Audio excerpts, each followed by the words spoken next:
ಈ ಥರ independence day ಸಿಗೋದಕ್ಕಿಂತ ಬ್ರಿಟಿಷವ್ರು ಆಳಿದ್ರೇ ಚೆನ್ನಾಗಿತ್ತು ಅನಿಸಿದೆ. 1,500 2,000 ಜನ ಇದ್ದಾರೆ ಅಂದಾಗ ಅಲ್ಲಿ ಯಾಕೆ ನಮ್ಮ ಇವ್ರನ್ನ ಮಿಲ್ಟ್ರಿನ ಹಾಕ್ಬಾರ್ದಾಗಿತ್ತು? ಶೂಟ್ ಔಟ್ ಮಾಡಿ 28 ಜನನ ಸಾಯಿಸಿ ಆರಾಮಾಗಿ ಬಸ್ ಎಕ್ಬಿಟ್ಟು ಹೋಗ್ತಾರೆ ಅಂದರೆ ಏನದು ಅರ್ಥ ಆಗ್ತಾಯಿಲ್ಲ ನನಗೊಂದು ಅರ್ಥ. ಸರ್, ಇದು ದುಃಖಕರ ವಿಷಯ. ಪಾಪ ಅವ್ರ ಮನೆಯವ್ರಿಗೆ ಯಾವ ಥರ ಇದು ಹೇಳ್ಬೇಕೋ ಗೊತ್ತಾಗ್ತಾಯಿಲ್ಲ. ಯಾಕಂದರೆ ಅವರು ಮನೆಯವರಾಗಲಿ ಅವರ ಹೆಂಡತಿ ಏನಿದ್ದಾರೆ ಇವಾಗ ಅಮ್ಮ ಸುಜಾತ ಅವ್ರು ನಾವು ಮಕ್ಕಳಿಂದ ನೋಡಿದ್ದೀರಿ. ತುಂಬ ಬೇಜಾರಾಗುತ್ತೆ. ಅದಕ್ಕೆ ಬಂದು ಇಲ್ಲಿ ನಾವು ಕಾಯ್ಕೊಂಡು ಅವ್ರನ್ನ ಅಂತ್ಯಕ್ರಿಯೆ ಮುಗಿಸ್ಕೊಂಡು ಹೋಗೋಣ ಅಂತೇಳಿ ಇಲ್ಲಿ ಬಂದಿದ್ದೀರಿ ಸರ್. ಆದರೆ ಈ ಥರ ದುರ್ಘಟನೆ ಆಗಬಾರ್ದಾಗಿತ್ತು. ಇದನ್ನು ಬುಡು ಸಮೇತ ಕಿತ್ತಾಕಬೇಕು ಟೆರ್ರಿಸ್ಟ್ನ. ಆವಾಗ ಈ ಭಾರತ ದೇಶದಲ್ಲಿ ಒಂದು ನಮಗೆ ಗಾಂಧೀಜಿಯವರು ತಂದುಕೊಟ್ರಲ್ಲ ಏನು ನಮ್ಗೆ ಇಂಡಿಪೆಂಡೆನ್ಸ್ ಡೇ, ಈ ಥರ ಇಂಡಿಪೆಂಡೆನ್ಸ್ ಡೇ ಸಿಗೋದಕ್ಕಿಂತ ಬ್ರಿಟಿಷವ್ರು ಆಳಿದ್ರೇ ಚೆನ್ನಾಗಿತ್ತು ಅನಿಸಿದೆ. ಇವಾಗ ಸೆಂಟ್ರಲಲ್ಲಿ ನೋಡ್ತಾ ಇದ್ದರೆ ಇದೆಲ್ಲ ನಮ್ಗೆ ಬೇಜಾರಾಗ್ತಾಯಿದೆ. ಏನು ಮಾಡ್ತಾಯಿದ್ದಾರೆ ಸೆಂಟ್ರಲ್ ಗೌರ್ಮೆಂಟು ನಮ್ಗೆ ಅರ್ಥ ಆಗ್ತಾಯಿಲ್ಲ. ಒಂದು ನೊಣನೂ ಒಳಗಡೆ ಬರೋಲ್ಲ ಅಂತ ಹೇಳ್ತಾರೆ. ಹೆಂಗೆ ಬಂದರು 4 ಜನ ಟೆರ್ರಿಸ್ಟು ಒಳಗಡೆ? ಹೆಂಗೆ ಬಂದರು? ಅದು ಗನ್ ವೆಪನ್ಸ್ ಇಟ್ಕೊಂಡು ಬರೋ ಅಂಥದ್ದು ಹೆಂಗೆ ಬಂದರು ಅವರು? ಅಷ್ಟು ಅಲ್ಲಿರೋ ನಾಗರಿಕರು ಹೇಳ್ತಾ ಇದ್ದಾರೆ 1,500 2,000 ಜನ ಇದ್ದರು ಅಂತೇಳಿ. 1,500 2,000 ಜನ ಇದ್ದಾರೆ ಅಂದಾಗ ಅಲ್ಲಿ ಯಾಕೆ ನಮ್ಮ ಇವ್ರನ್ನ ಮಿಲ್ಟ್ರಿನ ಹಾಕ್ಬಾರ್ದಾಗಿತ್ತು? ನಿಮಗೆಲ್ಲ ಗೊತ್ತಿರೋ ವಿಚಾರನೇ. ತಲಾಂತರದಿಂದ ಅಲ್ಲೆಲ್ಲ ಶೂಟೌಟ್ಗಳು ನಡೀತಾನೇ ಇದೆ, ಸಾಯ್ತಾನೇ ಇದ್ದಾರೆ ಜನ. ಅಲ್ಲಿ ಧರ್ಮ ಬರೋದಿಲ್ಲ, ಜನ ಸಾಯೋದಂತೂ ಖಂಡಿತ.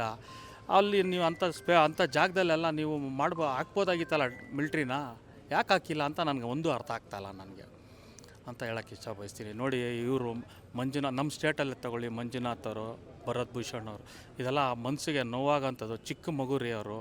ಆ ಮಗು ನೋಡಿ ಹೋಗಿ ಹೊಟ್ಟೆ ಉರಿಯುತ್ತೆ. ತಂದೆ ಇಲ್ಲ ಅಂದ್ರೆ ಆ ಮಗುಗೆ ಹೆಂಗ್ರಿ ಇರೋಕ್ಕಾಗತ್ತೆ?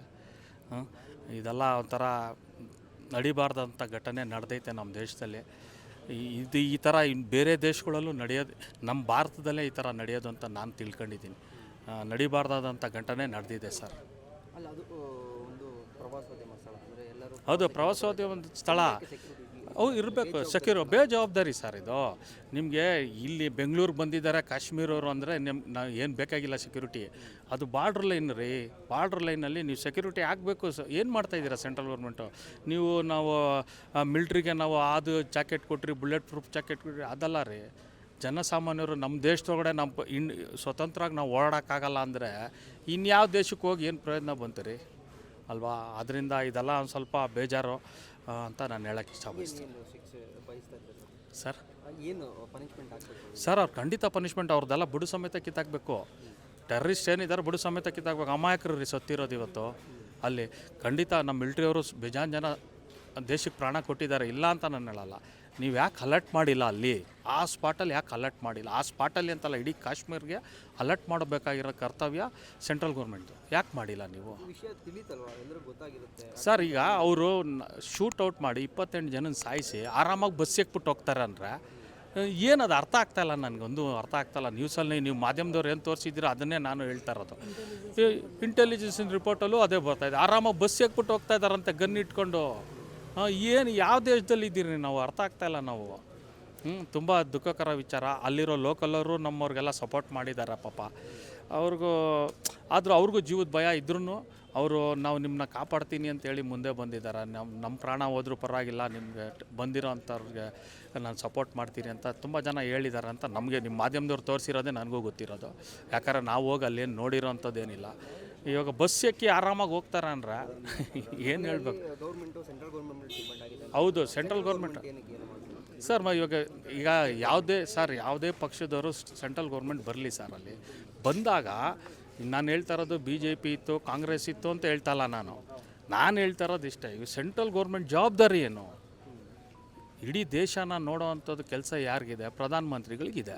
ಪ್ರಧಾನಮಂತ್ರಿಗಳು ನೀವು ಯಾಕೆ security total Kashmir, especially Kashmir, Jammu and ಕಾಶ್ಮೀರ್ಗೆ ನೀವು ಯಾಕೆ ಇದಾಕಿಲ್ಲ? ನೀವು ಮಿಲ್ಟ್ರಿ ಯಾಕೆ ಹಾಕಿಲ್ಲ? ಫಸ್ಟು ಪೊಲೀಸ್ ಏನು ಮಾಡ್ತಾಯಿದ್ದಾರೆ? ಅಲ್ಲಿನ ರಾಜ್ಯದ ಪೊಲೀಸ್ ಏನು ಮಾಡ್ತಾಯಿದ್ದಾರೆ? ಇವೆಲ್ಲ ಕೇಳಬೇಕಾಗಿರೋಂಥ ವಿಚಾರನೇ ಅಲ್ವಾ? ಎಲ್ಲ ನಾಗರಿಕರು ಕೇಳಬೇಕಾಗಿರೋಂಥ ವಿಚಾರನೇ ಈ ವಿಚಾರನ. ಹಾಕಿದಾಗ ನೀವು ಹಾಕಬೇಕಲ್ಲ. ಅಲ್ಲಿ ಟೂರಿಸ್ಟ್ ಅವ್ರು ಬರ್ತಾರೆ ಅಂದಾಗ, ಸರ್ ಈಗ ನಮ್ಮ ದೇಶದವ್ರು ಸತ್ತಿದ್ದಾರೆ ಸರ್, ಆಯಿತಾ? ನಮ್ಮ ದೇಶದವರೇ 28 ಜನ ಸತ್ತಿದ್ದಾರೆ. ಹೊರ ದೇಶದಿಂದ ಬಂದಿರೋರು ಅಲ್ಲೇನ ಸತ್ತಿದ್ರೆ ಮೋದಿಯವ್ರು ಏನು ಉತ್ತರ ಕೊಡ್ತಿದ್ರು? ನಾಳೆ ದಿವಸ ಬೇರೆ ದೇಶಕ್ಕೆ ಏನು ಉತ್ತರ ಕೊಡ್ತಿದ್ರು? ಸೆಕ್ಯೂರಿಟಿನೇ ಇಲ್ಲ ನಿಮ್ಮ ದೇಶಕ್ಕೆ ಅಂತ ಯಾರು ನಮ್ಮ ದೇಶದೊಳಗೆ ಕಾಲೇ ಇಕ್ಕಲ್ಲ. ಆಮೇಲೆ ಅಮೇರಿಕನ್ಸ್ ಆಗಿರಲಿ, ಇನ್ನೊಂದಾಗಿರಲಿ, ಮತ್ತು ಯಾವುದೇ ದೇಶ ಆಗಿರಲಿ, ಯಾರು ಕಾಲೇ ಇಕ್ಕಲ್ಲ. ನಿಮ್ಮ ದೇಶದವ್ರನ್ನೇ ನೀವು ಉಳಿಸ್ಕೊಂಡಿಲ್ಲ ಅಂದರೆ ನೀನು ನಮ್ಮನ್ನ ಉಳಿಸ್ತೀರೇನ್ರಿ ನೀವು ಅಂತ ಕೇಳ್ತಾರೆ. ನಾಳೆ ದಿವಸ ಪ್ರಶ್ನೆ ಮಾಡ್ತಾರೆ. ಈಗ ಅಟ್ಲೀಸ್ಟ್ ಯಾರೋ ಫಾರಿನರ್ ಬಂದಲ್ಲಿ ಸೊತ್ತಿದ್ರೆ ಏನು ಮಾಡ್ತಿದ್ರಿ? ಅವ್ರಿಗೂ ಹೊಡೆದಾಕಿದ್ರೆ ಏನು ಮಾಡ್ತಿದ್ರಿ? ಇದೆಲ್ಲ ಕೇಳಬೇಕಾಗಿರೋಂಥ ವಿಚಾರನೇ.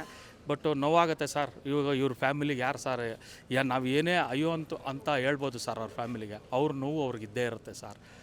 ಚಿಕ್ಕ ಮಗು ಸರ್. ಅವ್ರ ತಾಯಿ, ಆ ಮಗುನೂ ಆ ತಾಯಿ ಮಾತ್ರ ಇರಬೇಕೀಗ. ತಂದೆ ಇಲ್ಲ ಆ ಮಗುಗೆ. ಹೆಂಗೆ ಸರ್ ಜೀವನ ಎಲ್ಲ? ಅವರು ದುಡ್ಡು ಇರಲಿ ಇಲ್ಲದ ಹೋಗಲಿ ಸರ್, ಪಾಪ ಅವರು ಮುಂದಿನ ಜೀವನಕ್ಕೆ ಹೆಂಗೆ ಸರ್ ಅವರು? ತಂದೆ ಇಲ್ದಿದ್ದ ಮಗುಗೆ ಹೆಂಗಿರೋಕ್ಕಾಗತ್ತೆ ಹೇಳಿ? ಅದೆಲ್ಲ ನೋವಾಗುತ್ತೆ. ಬೀಟ್ಲೆಸ್ ಕರ್ನಾಟಕ.